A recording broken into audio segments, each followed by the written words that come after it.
Hi everyone, and welcome to my studio. Today we're here to have a closer look on what it takes to make a large shell mirror like this one. I will also tell you what glue I use and show some different glue techniques. Let's go. Before I can get to work on the front of the frame, I first need to cover the in and outside edge with shells.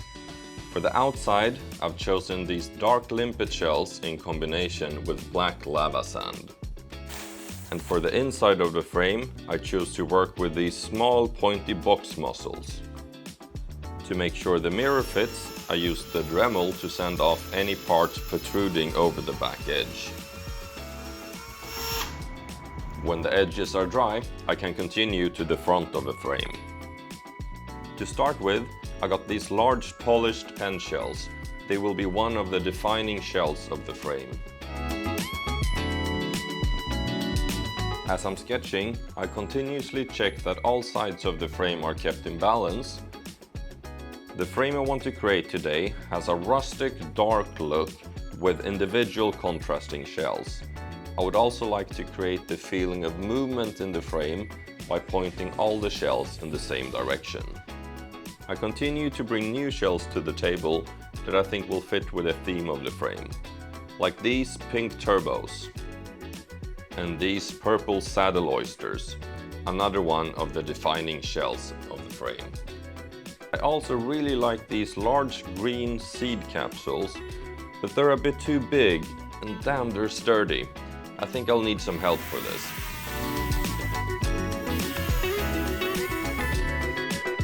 There we go. That's a lot easier for me to work with. These small murex shells are also really cool. And these Alfonso sea urchins, also called the flower urchin. I continue adding and switching things around until I'm satisfied. Then I apply generous amounts of glue to make sure that everything will stay in place. Any excess can be worked over later in the process.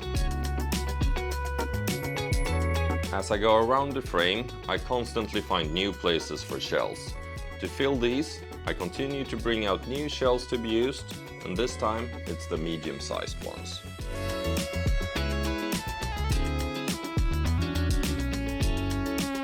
Like with the large seed capsules, I sometimes want to place a shell in a way that don't work with the natural shape of the shell.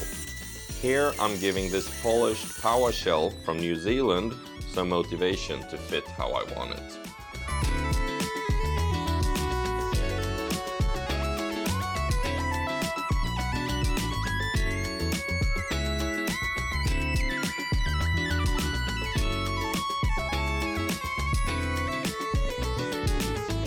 And here's another one. This time it's one of the large saddle oysters that needs some motivation.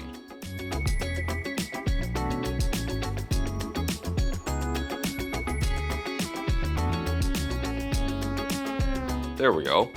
Now it just needs some friends.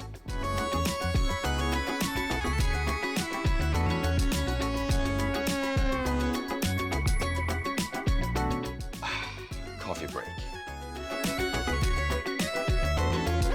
This part can sometimes feel like a never-ending process. I'll spare you the most of it, but here you see me continue filling in all the holes I create.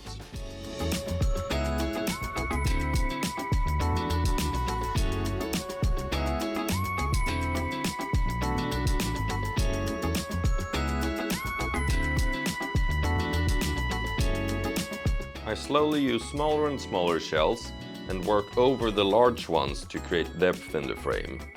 Since this will be the top layer, it's important that no glue is shown and most shells has to be put down one by one.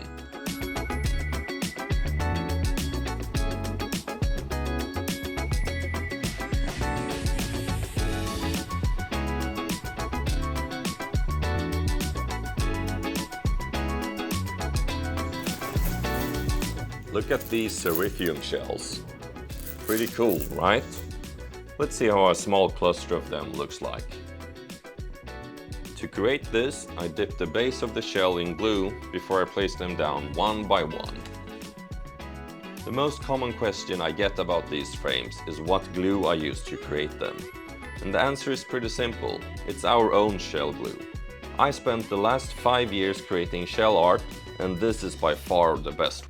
If you would like to try it on your own, it's available at shellman.se/glue or the link in the description. Check out these tiny green ammonium shells that I plan to use as fillers. They're beautiful, but they take a lot of work.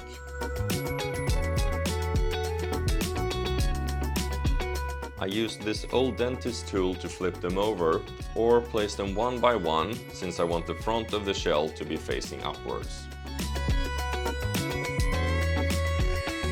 Fortunately, I don't plan on going any smaller than this.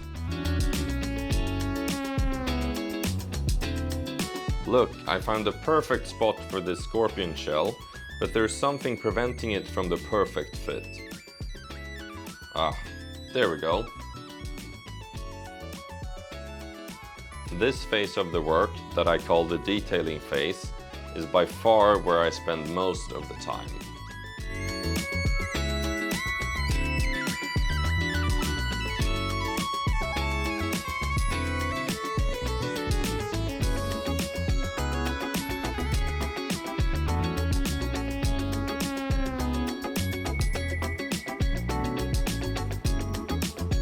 I decide to fill the inside of the barnacles and sea urchins with black lava sand, as they felt a little bit too white. I apply the glue using a brush and completely fill them up with sand. Then I wait for the glue to dry and remove the excess sand.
Even though the frame is painted, it's important to me that none of it is seen on the final piece.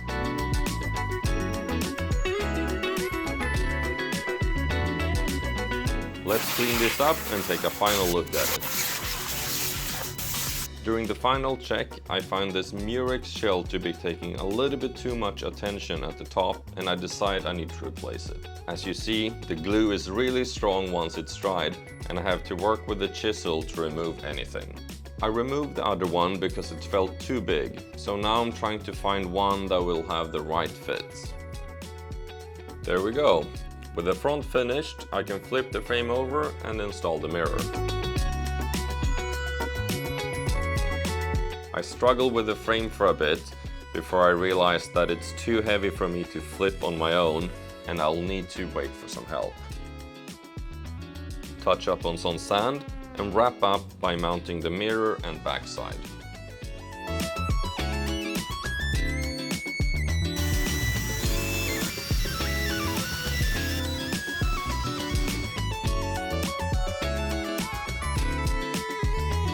Whoopsie, not that one. That's way better. I mount the hooks about 1/3 of the frame down.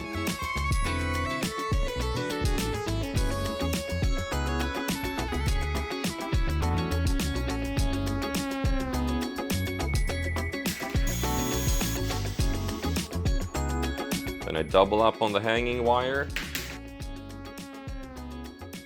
and make sure it's secured.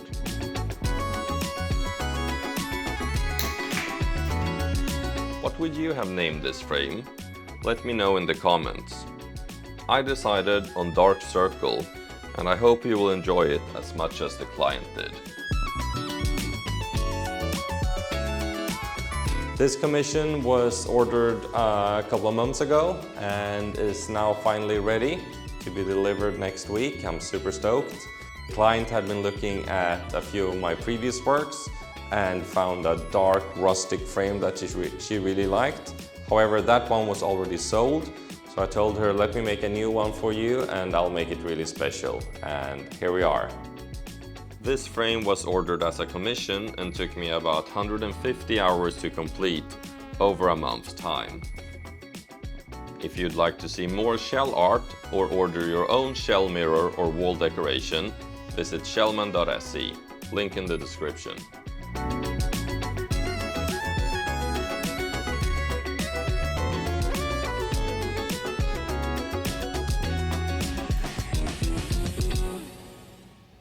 Thank you for watching.